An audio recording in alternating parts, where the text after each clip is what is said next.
Welcome to another episode of the Peak Potential Success Show. My name is Fong. I'm an entrepreneur, business strategist, real estate investor, speaker, also best-selling author, and every single day I help others unlock potentials and guide them to succeed. Today on the show, we have another fascinating guest on the show. We interview celebrities, entrepreneurs, business CEOs, athletes, artists to find out their path to success, how they're able to overcome challenges and adversity, and of course, their keys to success. And today's guest is definitely somebody who could shine some light into that because she is very, very good at what she does.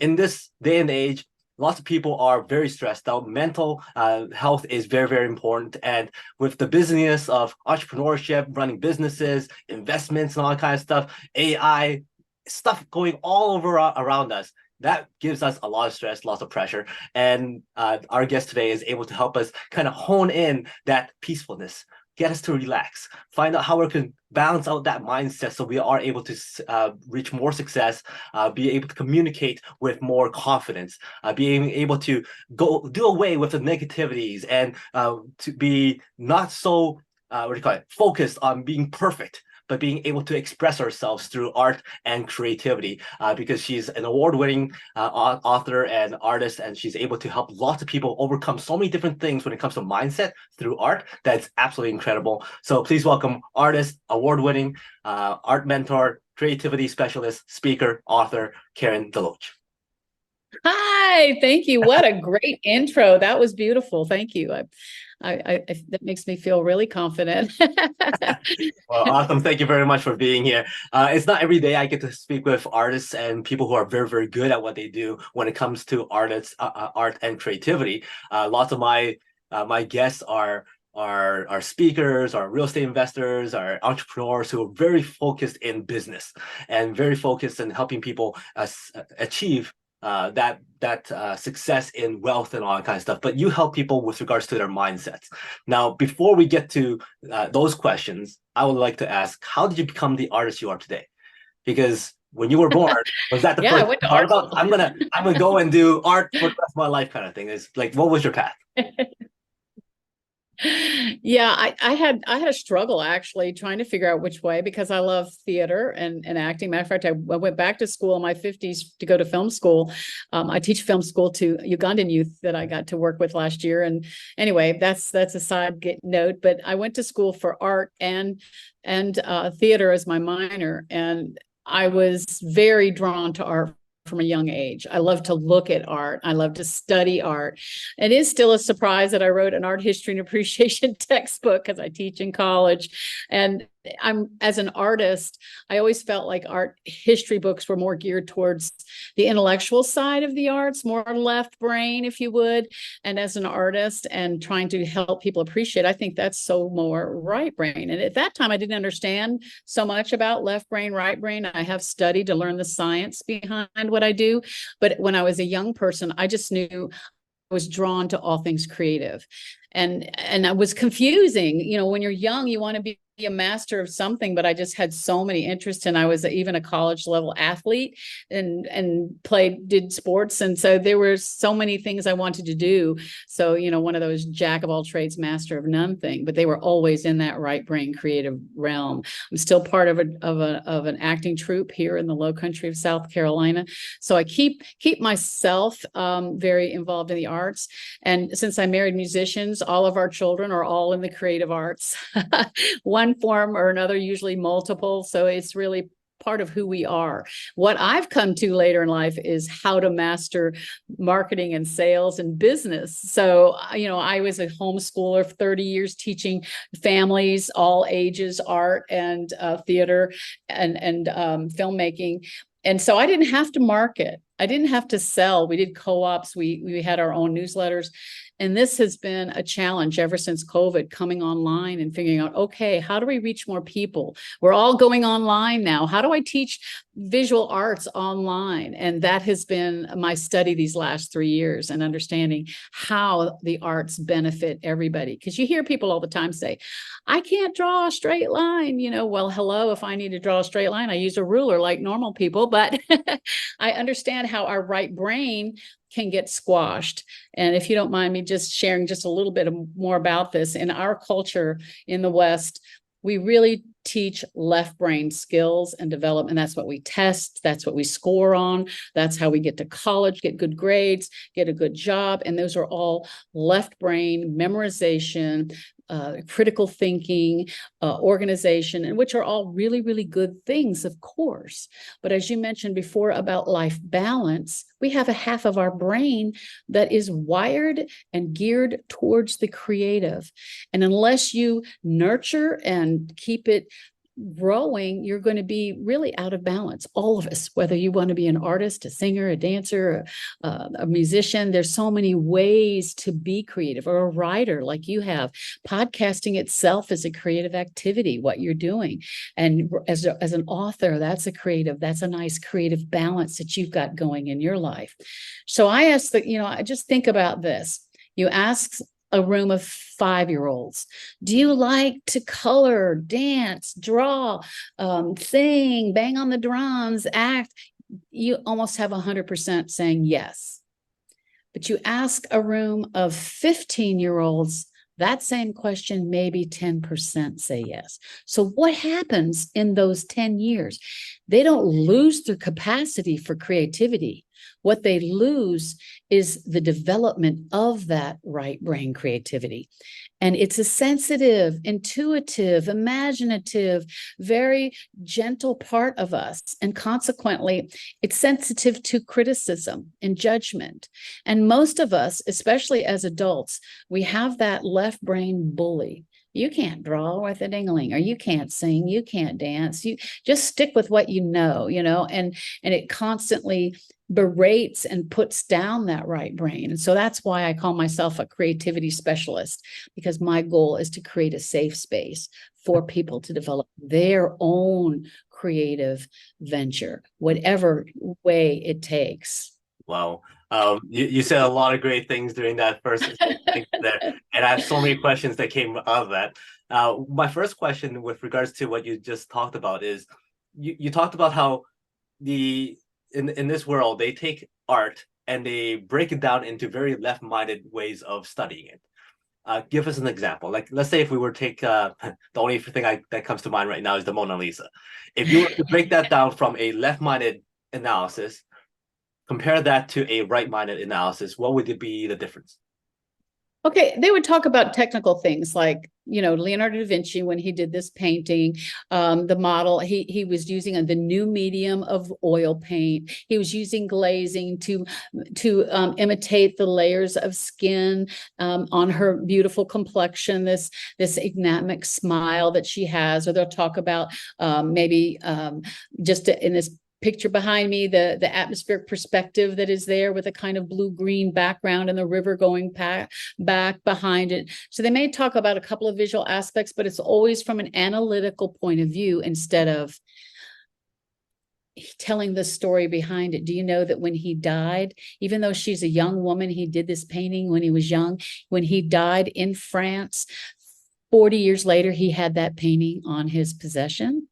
Do you know that he obviously had some kind of relationship with this young woman, that she meant something to him, that he had this painting with him? That's why it's in the Louvre in Paris and not in Italy or Florence, where he grew up and where he did a lot of his art. So, a right brain is looking at it from the humanity of it, the beauty of her smile. You can talk about, what is she thinking? There's so much humanity in her expression. There's depth to her expression. It's a very small painting. People sometimes go and spend an hour in line at the Louvre and go, well, that's all it is. They don't really understand what they're looking at. I'm one of those people. Gonna look at it left brain, not from enjoying the story. But doesn't it make a difference when you just hear that little bit of a story that, wow, that's intriguing. What is there more to say about this? So. And it's that story that gives it meaning, that gives it more impact for people to go, wow, this is amazing, because they know the story behind it. Yeah, I was just gonna say, like, when I walked into that room, I saw the Mona Lisa with this long line. I'm like, oh, look at that, it's just like that. And I turned around, there's this huge painting on the other side, and there's nobody there. So I'm like, huh. When it comes to art, you talked about whether you're an artist, you're not an artist. Is everybody an artist? I mean, can everybody draw? Can you? Because you're a person who can pull that artistic ability out of people, help them with Absolutely. creativity. So if people say they're not, it's more like they just don't want to try. Yes and no, because I don't think, I mean, yes, you're right. Everybody has the capacity to draw. If you can throw and catch a ball, you have eye-hand coordination and you can learn to draw what you see. I could teach you. I could teach you right now. I could give you some exercises to practice until you were really, really good. And they're guaranteed to work because I've seen it for 40 years work on everybody, no matter where they start, no matter where they can learn to draw. So yes, everybody can learn to draw. It is an absolute truism. And you know, the difference is, do I want to learn to draw? And not everybody says yes to that. But I believe that everybody has ways to be creative. And that's how we balance that left brain, right brain. The left brain was really created to serve the right brain because it's you know, and I believe we're spirit beings, and that is our connection to the spiritual world, is that sensitive, right, intuitive part of us. When people say, I got it from my gut, you know, they point to their belly, their gut. But how does that gut communicate to you? It communicates as you get sensitive to listening to your right brain, listening to that still small voice, if you would, that is guiding or giving you insight that you couldn't have, you couldn't read it in a book, or you couldn't get it in that moment, you know, that you can get. And so as you develop and allow that right brain to breathe and to grow and to be healed and be developed, you're going to find more of that happens for you. More solutions that aren't just left brain accessed. And of course, when you draw, you're actually using your left brain through the act of drawing. So it's a good way to build those neural connections between left brain and right brain. And I have a great story about that. I had a young man who took art from me for years. He had learning disabilities. He had ADHD. He also had dyslexia. So academics were very hard for him. His mother was homeschooling him and brought him to my studio. And he developed great drawing and painting and sculpting skills. I also teach ceramics. He did great job. And it gave him, you know, just a little more confidence in his adolescent and teen years to try and get through his academic stuff, because he did graduate. But when he was just before graduation, he entered I entered his work in the largest youth art competition in the Low Country, and he won not only his age group, but he won best in show for this incredible batik he did in my studio. 3 months later, he had a traumatic brain injury from a brain infection that caused him to have a stroke and paralyze him on the right side. He's almost 18 years old. Now he's paralyzed. And they didn't expect him to live, but he did. He couldn't talk, he couldn't communicate. You used communication when you were introducing me, and this is a really big deal because we are humans and we need ways to communicate how we feel or what we think to each other. And there was David stuck inside of his head, and he couldn't talk. He couldn't use his right hand. It was trying to curl up. They've worked really hard to get it so it wouldn't curl up. Couldn't walk yet. So 4 months of rehab. They finally released him from the hospital. His mama brought him right to my studio. And I endeavored to teach him to draw left-handed. And it was a surprise to all of us when he very quickly was drawing as good left-handed as he could right-handed. He also then could write. Now he could write. Well, it wasn't long after that, I got a call from his neurosurgeon. He said, what are you doing with this young man? He said, I've never called anybody's art teacher before, but he is better with his weak hand than I am, and I'm a surgeon.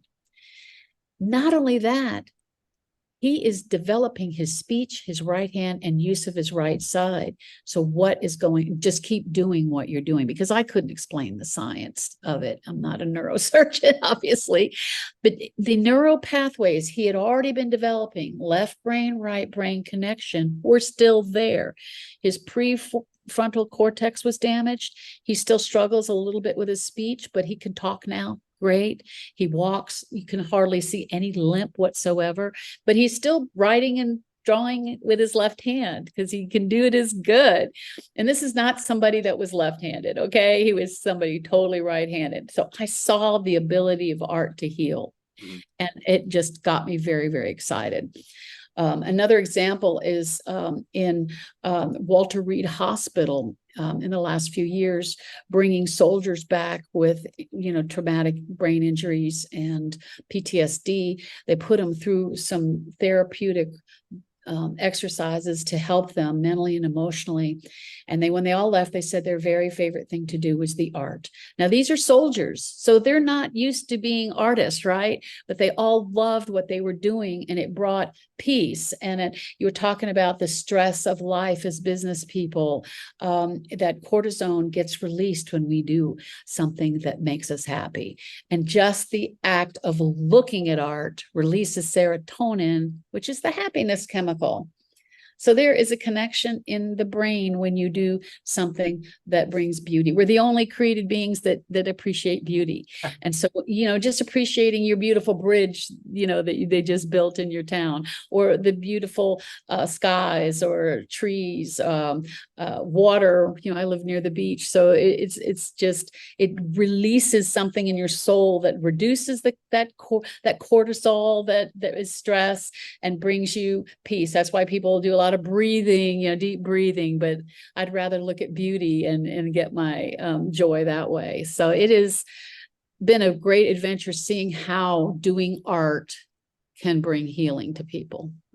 Now, there's a lot of great benefits when it comes to art, and you've showed a few cases where it's done amazing things, but there's still lots of people who are hesitant of going, what, you want me to do this? Like, for instance, there's those coloring books that has so many different spaces that you can color in, and very, very complex, and it's supposed to make you relax and feel good and get peace and all that kind of stuff. Sometimes when I look at it, man, that's a lot of work. There's a lot of spaces that's more stressed on me that I have to color everything.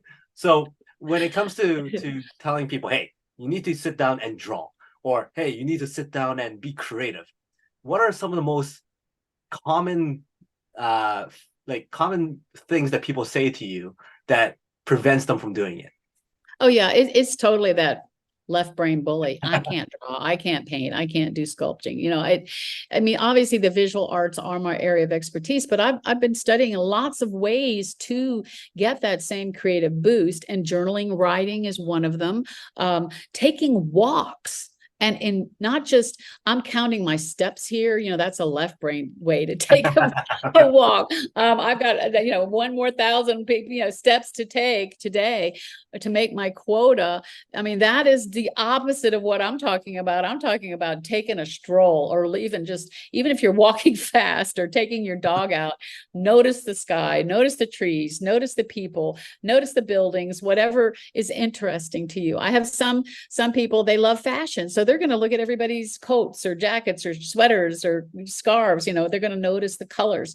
Or somebody who's loves dogs, so they're going to notice everybody's dog when they're taking a walk, or all of the above, whatever. And it just helps us in our humanity relax, get that stress down. So it's not only drawing, painting, and sculpting that work. Being creative comes in so many forms. Maybe it's singing in the shower. Do you know that they say that does just set people's left brain, right brain working together before they go to work, just singing in the shower? I mean, it sounds crazy, but it works. It actually does make those connections. Throwing and catching a ball. That's why I said, if they can throw and catch a ball, there's in the act of throwing and catching, where you're observing where that ball's going, you're observing where, that person's standing, where you're going to throw the ball so they can catch it. Those are all really good left brain, right brain connectors. So what do you recommend people do on a consistent daily basis? I like how you mentioned that when you open yourself to art, looking at a piece of art or listening to music or doing certain things will allow you to tune into a certain frequency that opens up different pathways, different options, different opportunities that you may or may not have seen before.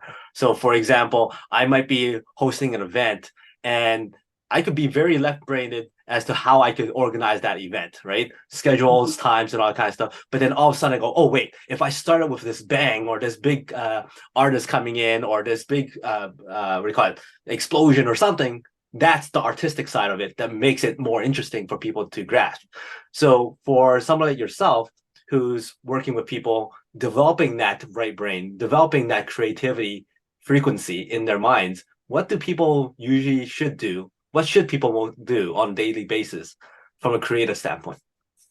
Well, that's a really good question because, as I'm reading these, there's a whole area of neuroscience called neuroarts. And they said just between 15 and 20 minutes a day being creative is enough to awaken and ignite and get your right brain operating and functioning best for you.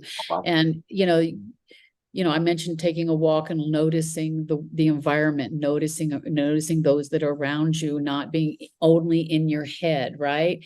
Planning an event, obviously, when you're doing that and you're doing all these left brain activities, then thinking about the stories. And as an author, did you include stories in your book? Even if you're talking about business and you're talking about, financial success and wealth building, are there still stories that you tell? It's like we're human. We want to hear people's stories. We want to connect on more than left brain ways.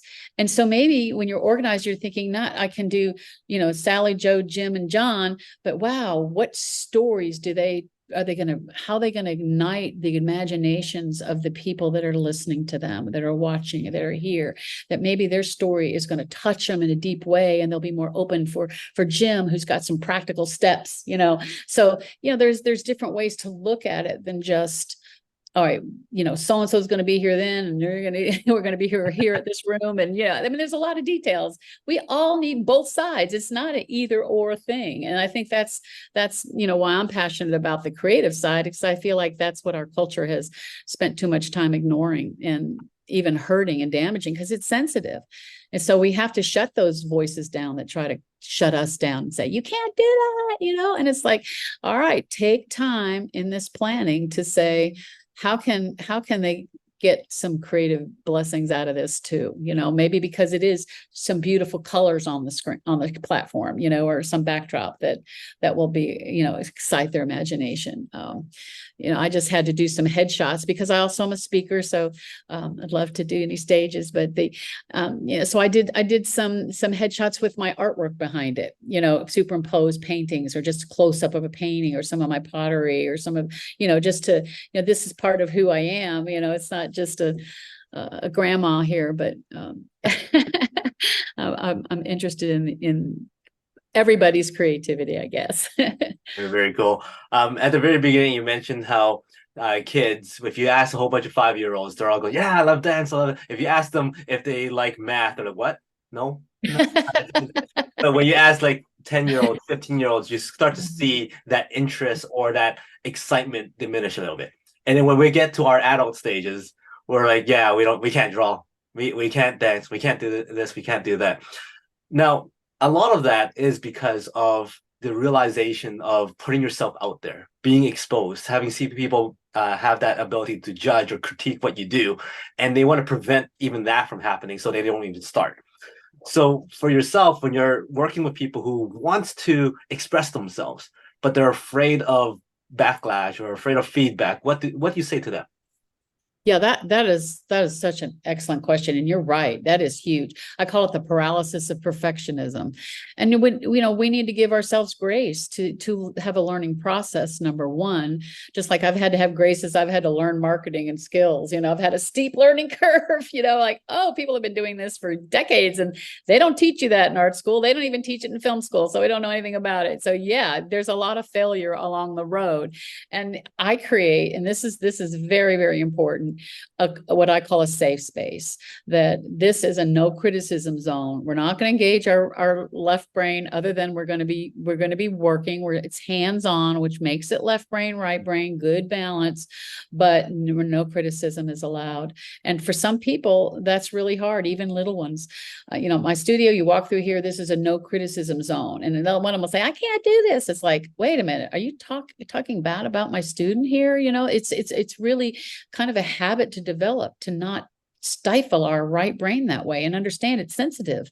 And you're actually hurting yourself when you allow yourself to say those things or I had come into agreement. I'll tell you one story. So in art school, I was doing real well in drawing, real well in theater. Then I got to painting. And it was the era of abstract expressionism, and I wanted to paint people and beautiful scenery, and they were not happy, to the point of describing my work with 4-letter words. Well, it didn't take very many critiques before I was completely shut down as a painter. I changed my major to ceramics, and I still do sculpture today, which I love, but I kept trying to paint all these next years, even after school. I started having babies. I wanted to paint my children's pictures and I couldn't finish them. And I started, after almost 20 years, I looked at these piles of unfinished painting. I'm thinking, what's wrong with me? And it had worked its way to squash my own right brain into believing I couldn't paint. And I got a mentor, somebody who worked with me one-on-one to teach me how to paint and gain me the confidence that I needed to not have that paralysis of perfectionism. When I reached those hurdles, I couldn't get over them because I wasn't convinced I was good enough. Matter of fact, I was pretty convinced I wasn't good enough. And I've seen people like that too in the arts and in all forms of arts and music, and married to a musician and having musician sons, they work so hard to get through that barrier. Where they said it takes, maybe you might know these numbers better than me, 20 hours to be 80% proficient, but it takes 10,000 hours to get 100% proficient at something. And I've seen my kids, we work 10,000 hours to get proficient, but you don't have to get that proficient to enjoy. You have to be able to get past the product. So when I teach drawing, when I start teaching, they're not allowed to look at their paper. I teach contour line drawing, and they put their pen down and then they have to look at what they're drawing. They can't look at the paper anymore. So you have to separate that product focus to enable them to develop their skills enough to where they can now look and say, wow, that's so much better than I thought it could be. And I love having that reaction. Now, when it comes to art, like you're saying that once you're in that safe space, you can do whatever you want. You can get your expression out there, your emotions out there, no criticism, no judgment. Same with entrepreneurship. People go, okay, I could plan this. I'm going to do this. I'm going to create this product. I'm going to create this program. But the moment it launches, the moment it gets put out there into the public, now it's out there. How do you deal with feedback on that?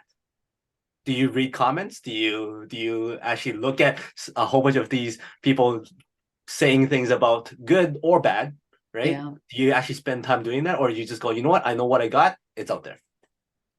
I had an experience about 5 years ago. I did a sculpture that took me 3 months, 500 hours to put this sculpture together. That was it's a juried show, so it was award-winning. Already to be in the show was to win the award. I did a maquette of it, small version, to get into the show. So I got into the show, brought this 48-inch, by 36-inch sculpture to the show. And it was kind of a crowning achievement for me sculpturally. And it didn't win anything. I mean, not an honorable mention, nothing. And it crushed me. I mean, I'll be completely honest. Because I spent so much time and effort to make this really special. I had something to learn about my own right brain, my own heart. Why do I do this? What do I think about it?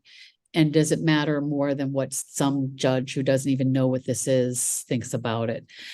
And, they gave awards to things that, could have done in my sleep, whatever, but you have to come to a conclusion that this is something that I feel driven to express myself about, no matter what anybody else thinks of it. And I do have a good support system around me, my husband and my family and friends.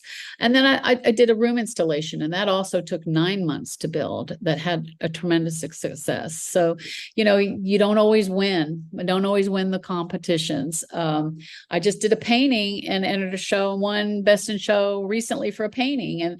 But it had been a long time since I'd won Best in Show for a painting. And you never know what someone else is going to think. So there has to be a place of healing in your own heart, in your own soul, that says, I'm doing this to express what I'm thinking and feeling, and it may or may not be received. And so you can see that for some people, they're not ready for that. And when you're a student, when you're learning to play the piano, do you play the piano or the guitar or any instrument?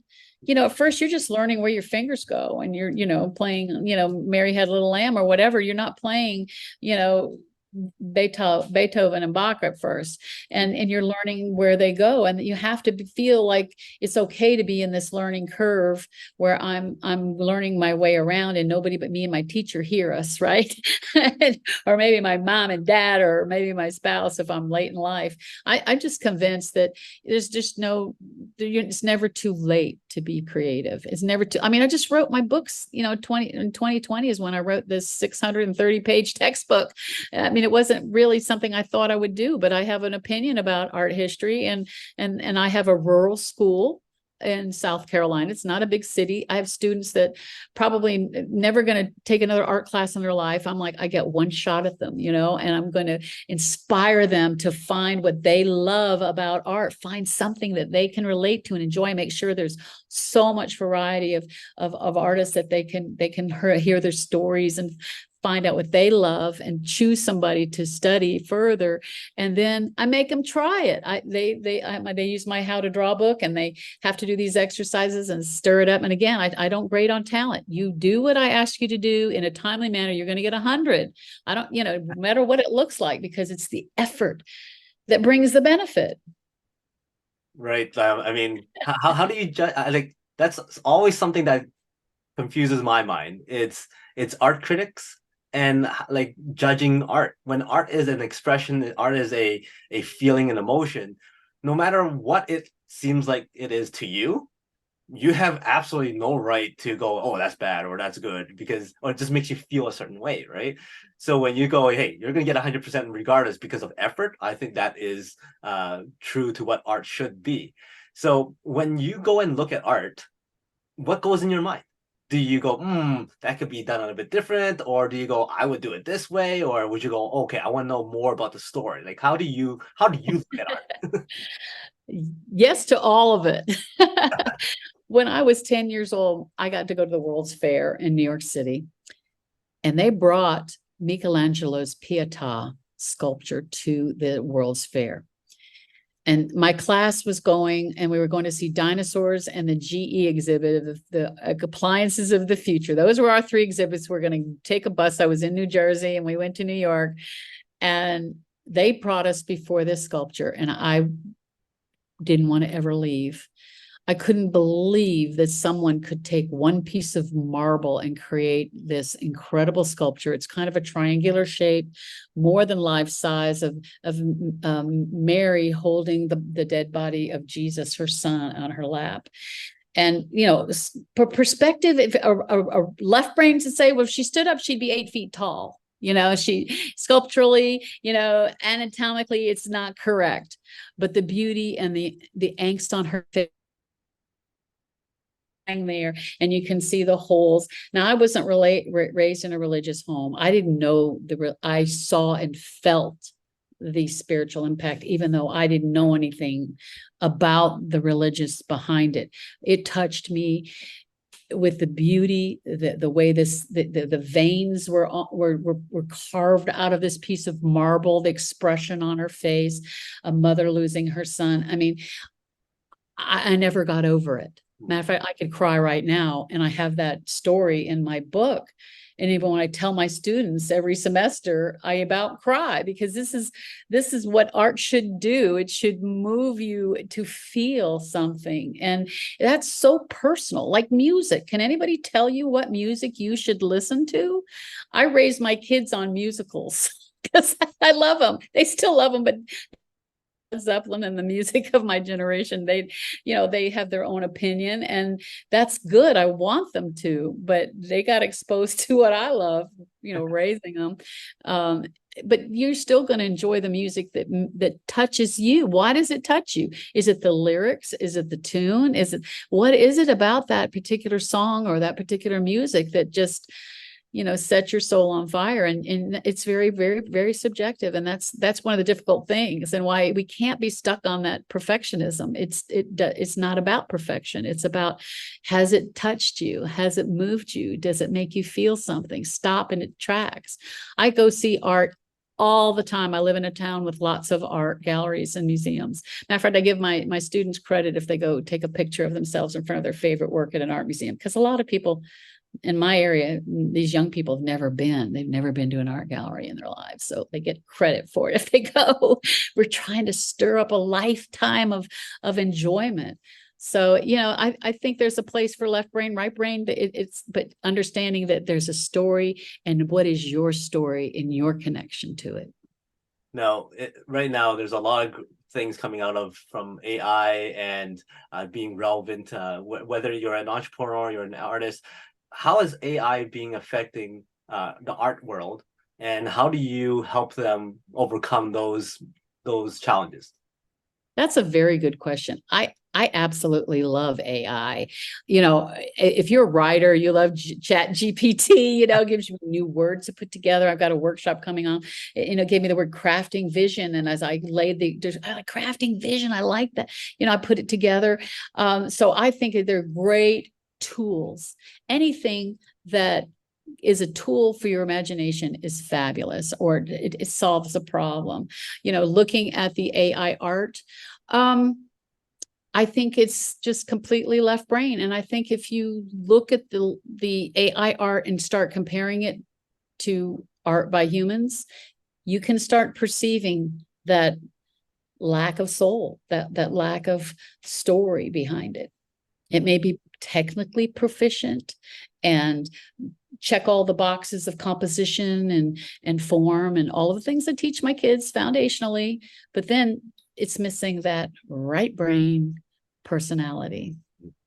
Right. Now, when it comes to art, it's what the other person perceives it to be, how valuable it is, it's how much they like it, how it makes them feel. So when it comes to AI, there's not a person there showcasing or explaining the story behind the AI art. Right, somebody could come up with a story, I'm sure, and go, "Hey, this is how it's put together," and all kind of stuff. Comparing that to somebody who actually made a painting, or did a sculpture and had a story behind it, has that affected the industry from a business standpoint, where people are buying art and go, "Wait, I could just buy this, or I could just do this for free," versus going to somebody to do a custom piece for me? Well, I think it's had a little bit, but I think that most people who collect art, they have a sense of what they're looking for. I think that marketplace would not be the discerning buyers market. What has changed mostly is COVID and shutting down a lot of galleries and turning everything into digital space has probably changed the art world as much as it has music world. My sons being musicians, the whole world has changed with even writers. Did you self-publish your books? I have one that is owned by a publisher and one that I self-published, and there's lots more options, and I'm all for options. And an AI can be very creative and we can use it as a tool, but it's I don't ever feel like it could ever replace the human touch. It's not human. It's a machine, and it's going to respond by a machine, and it's a great, we can't be afraid of it. We can't deny, these advancements. They're part of our world. It's not going away. You may hate Bitcoin, but I'm sorry, cryptocurrency is not going away. You've got to stay alert. And, that's part of being alive and creative to the end, is engaging in all of these new things as they come along. They really can be wonderful. Now, you have a program called the Art of Self-Therapy, Wellness Through Creativity. And when it comes to wellness, it's all in our minds. If for entrepreneurs, business CEOs, artists, musicians, and all that kind of stuff, if our minds were not in the right space, we're not able to focus properly. We're not able to be able to achieve the success that we want, because we're always go, go, go. We're always trying to meet that deadline or meet that goal. So when it comes to your course and your program, how do you help people kind of pull away from the busyness and be patient for a little while so that they can go back into that busyness again? That's really hard, and it isn't easy for people that have that kind of drive to recognize what's lacking. Usually there has to be almost some kind of crisis, like their family's falling apart or something, or even their health could fall apart, because our body's going to respond to what's going on in our mind, will, and emotion. So if it's not lining up, then our body's going to start telling us, that's why, being an entrepreneur is creative. You're creating a business and a product out of nothing. This is totally creative. Doing a podcast, being a podcaster, you're being extremely creative. You are building those pathways. Even as you have to work, what's my microphone? What's the time? You're doing it left brain, but your right brain is like, how it's going to look on screen. I'm going to put this beautiful poster of this bridge, in my town behind me. And, you're thinking about you're already engaged in that process. And I think just encouraging yourself, gosh, if I could how much time do you carve out of your day to exercise? Mm-hmm. Now, are you exercising on a treadmill? Are you exercising in your neighborhood? What kind of choices you're making about how you could combine these things? Okay, for my health's sake, I'm not just going to do this exercise. I'm going to enjoy the environment, while I'm there, look at the sky, look at the trees, making some even subtle choices like that can bring that balance, that left brain, right brain balance, and health wellness balance. Art as self-therapy is real. I've studied it enough. There's wellness through creativity. So you are being creative. Recognize that, acknowledge that, and celebrate that even as you are doing these things, you're being conscious of the right brain things, even though you maybe haven't even realized you were. Awesome. This time has gone by very, very fast. I've learned a lot from you. If you were on the world stage and you get to spread one message that you want everybody to remember caring for, what would that message be? Yeah, have the grace to give yourself time to be creative every day, even if 15 minutes a day, be creative. Awesome. Great words to live by. Now, before I let you go, I got 5 quick questions for you. Give me the first things that come to mind. All right. Okay. You're going to be stranded on a deserted island. One food to eat for the rest of your life. No consequence. Pizza. That's the second pizza in a row I got. You're going on a road trip for hours on end, and you only get to choose one song to listen to over and over again. What's that one song you don't mind listening to? People. Awesome. Monopoly calls and says, hey, we love what you've been doing in your career. We would like to do a game for you, a Karenopoly. What are 5 little tokens that people use as their playing pieces that you would choose to represent you? Wow, that's a tough one. The little figures that are going around the board, that's what I get to choose? Yeah, you get to choose 5 items that represents you. There'll be an artist. There'd be a painter, a sculptor, an actor, a filmmaker, and a writer. Awesome. One hidden talent that not many people know about. I can sing. Awesome. And my last question is, well, before I get there, give me a number from 1 to 5. 5. 1, 2, 3, 4, 5. If you had to compare success to a unicorn, how would you use unicorn as a metaphor for success? Treat it gently or it'll become extinct. That's how success is like a unicorn. Thank you very much for your time. Any final words from you? Thank you so much. I love what you're doing. I appreciate so much having this opportunity. And I really pray that you have a great response to all that you're doing as a podcaster. Thank Awesome. you for having me. Thank you for that. And also, what's the best way for people to reach out to you? KarenDeLoach.com/gift. And they can get a free pop-up podcast that I can send them out. So learn more about how they can be creative themselves. Great. Very, very important stuff, because we all need to be creative sometime, and to balance out our binds and be able to balance out our successes as well. So thank you very much for that. For everybody else, she is Karen. My name is Fong. Until next time, today is the day to lock your peak potential. We'll see you later.